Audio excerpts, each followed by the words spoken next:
కళ్యాణ్ రామ్ చిత్రం Arjun son of Vyjayanthi pre release వేడుకలో ఎన్టీఆర్ సందడి చేశారు. ఈ సందర్భంగా ఆయన అనేక విషయాలు పంచుకున్నారు. హైదరాబాద్ లో జరిగిన ఈ వేడుకలో ఎన్టీఆర్ మాట్లాడుతూ అన్నయ్య కళ్యాణ్ రామ్ సినిమా వేడుకకు రావటం చాలా సంతోషంగా ఉందని అన్నారు. ఆగస్టు 14న తాను నటించిన వార్ 2 చిత్రం విడుదల కానుందని ఎన్టీఆర్ స్పష్టం చేశారు. అభిమానులను ఉద్దేశించి మాట్లాడుతూ మళ్ళీ ఎప్పుడు కనపడతానో తెలియదు కాబట్టి ఈ వేడుకలో తన మనసులోని మాటలను పంచుకోవాలని ఉందని అన్నారు.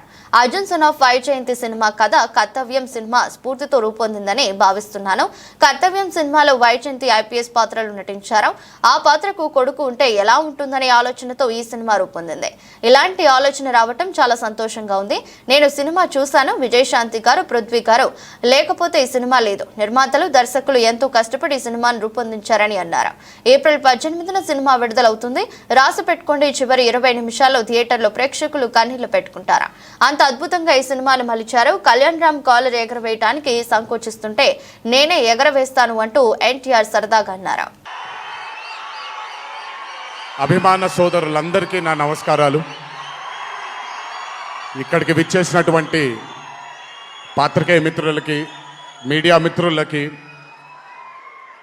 ఇక్కడికి విచ్చేసినటువంటి అర్జున్ సన్ ఆఫ్ వైజయంతి చిత్రం బృందం అందరికీ కూడా నా నమస్కారాలు.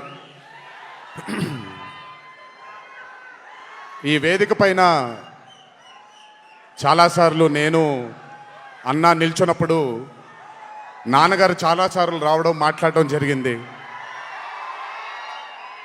ఈరోజు మొట్టమొదటిసారి స్టేజ్ పైన నాన్నగారు లేరు అనే లోటు తీరినట్టయింది విజయశాంతి గారు మాట్లాడుతూ ఉంటే.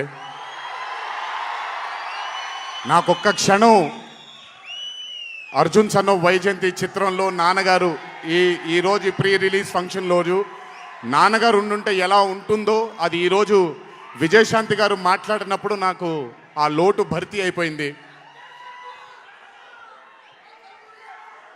చాలామంది హీరోలు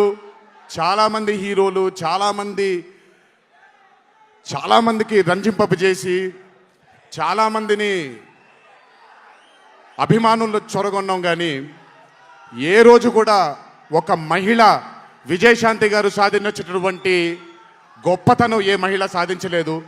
కేవలం మన తెలుగు చలన చిత్రసీమలోనే కాదు, భారతదేశపు చిత్రపటంలో హీరోలతో ఈక్వల్గా నిల్చున్న ఏకైక మహిళ ఎవరైనా ఉన్నారంటే అది విజయశాంతి గారు ఒక్కళ్ళే. కర్తవ్యం అవ్వచ్చు, ప్రతిఘటన అవ్వచ్చు, మగరాయుడు అనే మూవీ అవ్వచ్చు, ఆవిడ చేసినటువంటి ఎన్నో సినిమాలైనా మీరు చూసుకుంటే ది అరే ఆఫ్ రోల్స్ ఆవిడ చేసింది. నాకు తెలిసి భారతదేశంలో వేరే ఏ హీరోయిన్ ఎవరూ చేయలేదు, అది ఆవిడ ఒక్కడికే దక్కింది. ఈ చిత్రం అర్జున్ సన్ ఆఫ్ వైజయంతి అనే థాట్ కూడా నాకు అనిపిస్తుంది, మరి నిజమో లేదో తెలియదు. కర్తవ్యంలో ఉండే ఆ పోలీస్ ఆఫీసర్కి ఒక కొడుకు పుడితే ఎలా ఉంటుందో అక్కడి నుంచే మొదలై ఉండొచ్చు డైలాగ్, ఐడియా. సో చాలా ఆనందంగా ఉంది. ఈరోజు ఇలాంటి మా అన్న మూవీకి రావడం ఒక పెద్ద ఆనందం, ఎందుకంటే మిమ్మల్ని అందరినీ కలుసుకోవడం కూడా జరుగుతుంది. కానీ ఈ మూవీలో ఒక చిన్న ఉత్సాహం ఎక్కువ ఉంది. ఎందుకనంటే ఈ చిత్రాన్ని నేను చూడడం జరిగింది.